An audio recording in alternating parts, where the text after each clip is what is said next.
আসসালামু আলাইকুম। কিভাবে হাঁসের মাংস রান্না করলে গন্ধ আসবে না এবং খেতে ভীষণ মজা লাগবে, আজকে সেই রেসিপিটি শেয়ার করব। এখানে একটি হাঁস আমি নিয়েছি, এখানে প্রায় 1 কেজির মতন মাংস হবে।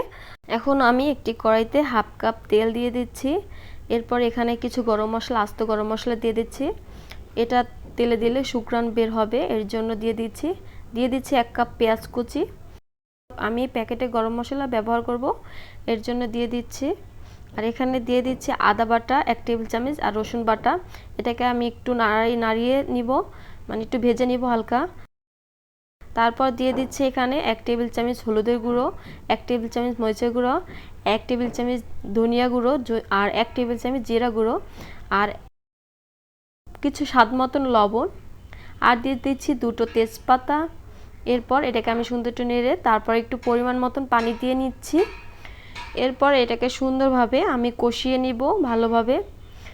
আর এই তো কষা হয়ে গেছে, যখন দেখবেন যে তেলটা ভেসে উঠেছে, এখন এর মধ্যে আমি দিয়ে দিচ্ছি হাঁসের মাংস আগে থেকে যে ধুয়ে রেখেছিলাম।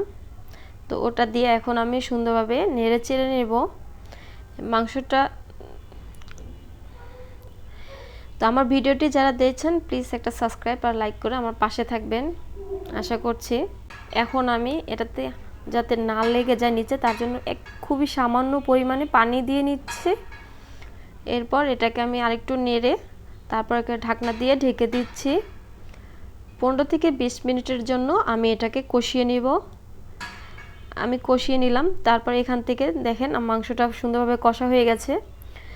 এরপর এখানে এই পর্যায়ে আমি আলু ব্যবহার করব, আপনারা চাইলে স্কিপ করতে পারেন। আমি এখানে দিয়ে দিচ্ছি আলু আর দিয়ে দিচ্ছি কলিজা গিলা আগে থেকে রেখেছিলাম, তখন আমি দেইনি। এটা যেহেতু প্রথমে দিলে গলে যেতে পারে কলিজা, তার জন্য পরে দিয়েছি। আর কালারটাও চেঞ্জ হয়ে যেতে পারে। তো এখন আমি এটাকে নেড়ে চেড়ে আমি এটার জন্য গরম পানি দিয়ে রেখেছি আগে থেকেই। তো আমি গরম পানিটা পরিমাণ মতন দিয়ে দিচ্ছি।